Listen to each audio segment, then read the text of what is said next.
Okay. Do you have a preference in the Republican presidential race that you're willing to share with us at this point? The key part of that question being willing to share with you at this point? No. So, no, you don't have a preference, and no, you're not willing to share. I'm not willing to share. A quick follow-up. If we have an April 24th primary, and if there is still a race at that point, do you anticipate that you will endorse a candidate through the primary? There's a lot of things that have to happen before now, and let's pick April 3rd. So let's wait and see on April 3rd and come back and ask me a question. Okay? Dennis? No, when you ran for office, you ran it critical of Governor Rendell for spending $10 million on a Specter library and $45 million, quote, to refurbish an office building, and now we're seeing $55 million, you're going for $55 million to fix the Capitol. Some people are saying that sounds not exactly. I'll disagree with them. Okay. First off, you used the key word, fix. You've seen what those issues where that $55 million is to be spent. When you're using 2x4s to hold up portions of a stall, when you have roofs leaking, multiple roofs leaking, if you leave something unfixed, it only gets worse, and you have to address that. The ad itself started off, don't forget this, that Ed Rendell was saying, you know, I'm going to raise taxes now because, you know, when Tom Corbett becomes governor, he's not going to. And he was right. Okay, so he went to go out and spend. It talks about $45 million, I think, for renovations of offices. That's not repairing things that are falling down. That's a different story. Because to me, renovations means remodeling. I don't think what is being described in this $55 million is remodeling. It's a lot of safety issues. So there's a big difference. So no, I disagree with you. And one follow-up is that you did approve the Specter library. I did approve the Specter library. I wish I didn't have to, but I felt that I had to. The paperwork was all legal on that. It was a commitment by a prior governor. And from what I understand, there was reliance on the party receiving, that was going to receive the money, that they had spent the money already, waiting to get that money to come in. The governor made that commitment to them. There was nothing illegal about it. Politically, I didn't agree with it, but I felt that I had to keep his promise.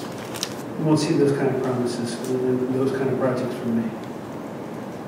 Governor, speaking of former Governor Rendell, I understand you had some comments today about his pursuit of the newspapers in Philadelphia. I repeated what I said the other day. I never liked the idea of a politician owning a newspaper. I think it's a bad idea, but you know, it's a free country. There's a bill being supported by the House Republican majority leaders that would be an attempt to close the Delaware loophole. I'm wondering whether it's a bill you've seen, discussed with them, support. The answer is no, and I don't know. You asked three questions, you got no, and I don't know. In that order. So it's not. No, I've not seen it, no, I've not talked to him about it, and I'd have to see it before I would make a decision. Okay? Transportation.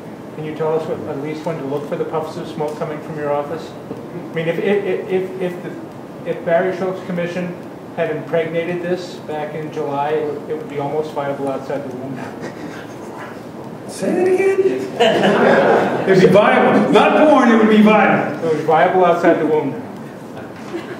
I'm not going to go there yet. Next month? I'm not going there yet. Okay, thank you all.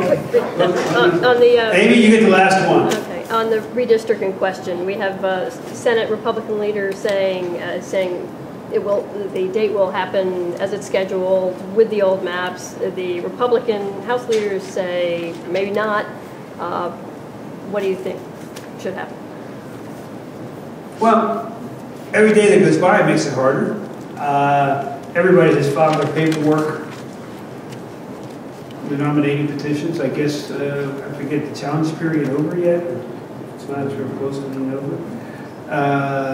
So it makes it harder to do it. Doesn't make it impossible. Particularly if a party were to file suit and say, you know, I'm being discriminated against, that they're not using the 2011 data, and I'll be discriminated against for the 2 years before that would be used. It'd be an interesting lawsuit. I don't know what would happen with that and what a court may work. So this, until we get there, just hang on and we'll go for a ride. I told her last question, but Charlie.